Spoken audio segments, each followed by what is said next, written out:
పవన్ కళ్యాణ్ ఇచ్చిన సంచలన ప్రకటనతో యావత్ తెలుగు సినిమా నిర్మాతలందరూ అమరావతికి బయలుదేరారు. హైదరాబాద్ నుంచి అమరావతికి వచ్చి సీఎం చంద్రబాబును, పవన్ కళ్యాణ్‌ని కలిసేందుకు ప్రయత్నాలు చేస్తున్నారు. అయితే ఈరోజు ఆదివారం కావడంతో సీఎం చంద్రబాబు కుప్పంలో ఉన్నారు. సో, అందువల్ల సోమవారం వచ్చే అవకాశం ఉంది. అదేవిధంగా పవన్ కళ్యాణ్ కూడా కలిసి మాట్లాడేందుకు నిర్మాతలందరూ సమాయత్తమైనట్లు తెలుస్తుంది.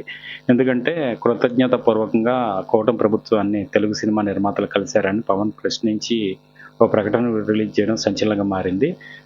అంటే తెలుగు సినిమా ప్రోత్సాహకానికి ఎన్నో ప్రయత్నాలు చేస్తున్నప్పటికీ ఆహ్, ఆహ్, చిత్ర నిర్మాతలు కలిసి రావడం లేదని పవన్ కళ్యాణ్ అసహనం వ్యక్తం చేశారు.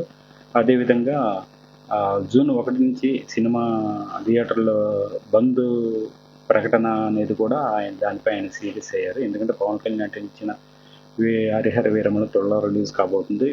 అంటే ఆ సినిమా రిలీజ్‌ను ఆపేందుకు ఇలాంటి కుట్రలు జరుగుతున్నాయన్న సందేహాలు వ్యక్తమవుతున్న తరుణంలో పవన్ కళ్యాణ్ ఈ రకంగా స్టేట్మెంట్ ఇవ్వడంతో నిర్మాతలందరూ ఉలిక్కిపడ్డారు.